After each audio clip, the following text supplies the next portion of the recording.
बिस्मिल्लाहिर्रहमानिर्रहीम। अस्सलाम वालेकुम नाज़रीन, मैं अदनान जतोई एडवोकेट हूँ। आप देख रहे हैं मेरा फेसबुक पेज और यूट्यूब चैनल।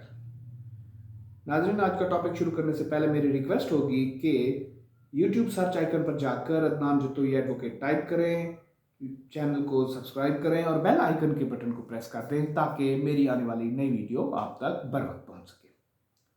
नाज़रीन, आज का हमारा टॉपिक है, आज हम कैंसिलेशन ऑफ बेल के केस को डिस्कस करेंगे। Criminal miscellaneous number 2759 of 22। Mister justice Chaudhary Abdul Aziz की लैंडमार्क जजमेंट है। प्रपोजिशन इसमें ये होती है कि हाजी अरशद महमूद एक मुकदमा दर्ज करवाते हैं। एफआईआर में वो लिखते हैं कि वो सेटेलाइट टाउन रावलपिंडी में कमर्शियल बिल्डिंग कंस्ट्रक्ट करवा रहे हैं और शाम के वक्त वो अपने ऑफिस में मौजूद थे। उसके साथ उसका भाई, भतीजा माजिद सत्ती और मुलाजिम मौजूद होते हैं। इसी दौरान उसके भतीजे माजिद सत्ती को टेलीफोन कॉल आती है। वो कॉल सुनते सुनते ऑफिस से बाहर चला जाता है। फोन कॉल किसकी थी? कासिम शाह की कॉल थी। जब मुस्तगीस और मुलाजिम बाहर जाते हैं तो देखते हैं कि उसका भतीजा माजिद सत्ती उस कासिम शाह की गाड़ी में बैठ के बातें कर रहे होते हैं कि इसी असना में एक बगैर नंबर प्लेट 125 मोटरसाइकिल पर दो नामालूम इस्म अशखास गाड़ी के सामने आते हैं। पीछे बैठे हुए शख्स ने माजिद सत्ती पर फायर किए।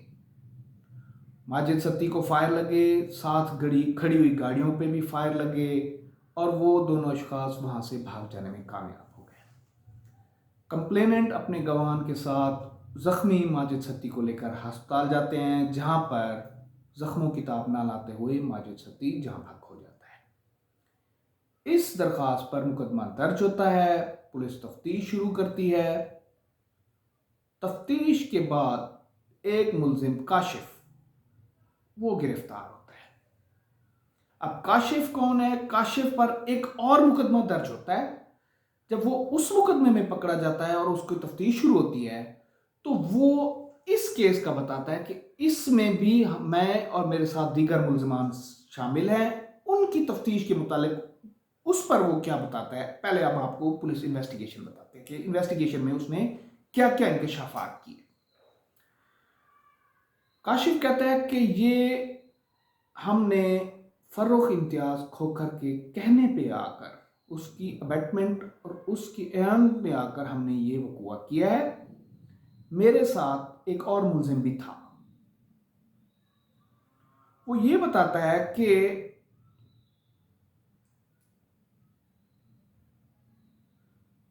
उस वकूए वाले रोज गवाहान भी ये बताते हैं कि एक इंपोर्टेड गाड़ी जाए वकूआ पर सारा दिन भी घूमती रहती है जो कि जिब्रान की होती है। जिसके बाद काशिफ के साथ एक मुलजिम जो था, उन्होंने आकर उसको फायर मारा और उस मुलजिम का नाम था, जो कि एब्सकॉन्ड कर गया था और वो गनमैन था, उसका नाम फरहान बताया जाता है। अब फरहान कौन था? फरहान फर्रुख इम्तियाज खोखर का गनमैन बताया जाता है। अब तफ्तीश जब शुरू की गई थी तो ये बातें सामने आई कि फर्रुख इम्तियाज खोखर और उसका गनमैन फरहान इस्लामाबाद से कराची फ्लाइट करते हैं। दोनों की सीट्स इकट्ठे होती हैं, एक ही दिन फ्लाई करते हैं कराची से दोनों फिर दुबई के लिए रवाना हो जाते हैं। वो भी एक फ्लाइट, दोनों की टिकट्स वीज़ा वगैरह जो एजेंट था एक ही था। अब क्योंकि जो मोबाइल नंबर फर्रुख इम्तियाज खोखर का बताया गया था, पुलिस ने तफ्तीश में ये बात सामने ले आई कि वो नंबर वाकई उसका था। दुबई पहुंचने के बाद भी उस नंबर से वो जो मुलजिम गिरफ्तार था उसके साथ फर्रुख इम्तियाज खोखर का उस काशिफ मुलजिम के साथ भी दुबई पहुंचने के बाद भी रब्ता था। अब उस नंबर की वेरिफिकेशन की गई तो कंफर्म हुआ बैंक अकाउंट के ज़रिए से, उस टिकट्स के ज़रिए से पुलिस ने तफ्तीश में ये बात कंफर्म कर ली कि वो नंबर फर्रुख इम्तियाज़ खोखर का ही था, जिससे साबित होता था कि उस अबेटमेंट में फर्रुख इम्तियाज़ खोखर इन्वॉल्व है। अब फर्रुख इम्तियाज़ खोखर वापस आकर अपनी प्रियरस बेल मूव करता है, जिसमें वो कहता है कि मैं उसमें नामजद मुलजिम ना हूँ। एडिशनल सेशन जज उसकी प्रियरस बेल कंफर्म कर देते हैं, क्योंकि उसका कोई एक्टिव रोल नहीं होता, उस पर डायरेक्ट किसी किस्म का कोई एलिगेशन नहीं होता। 2 नामालूम अशखास थे जिन्होंने फायर किया था, ये भी बात सामने आ चुकी थी। उसके बाद डायरेक्ट एक्टिव रोल फर्रुख इम्तियाज़ खोखर का नहीं था। प्रियरस बेल कंफर्म हो गई। अब कंप्लेनेंट एडिशनल सेशन जज के उस ऑर्डर को लेकर हाई कोर्ट में कैंसिलेशन ऑफ बेल मूव करता है। कैंसिलेशन ऑफ बेल में case mister justice Chaudhary Abdul Aziz के पास फिक्स होता है। पार्टीज को नोटिस करते हैं। नोटिस होने के बाद मिस्टर हाई कोर्ट ये ऑब्जर्व करती है कि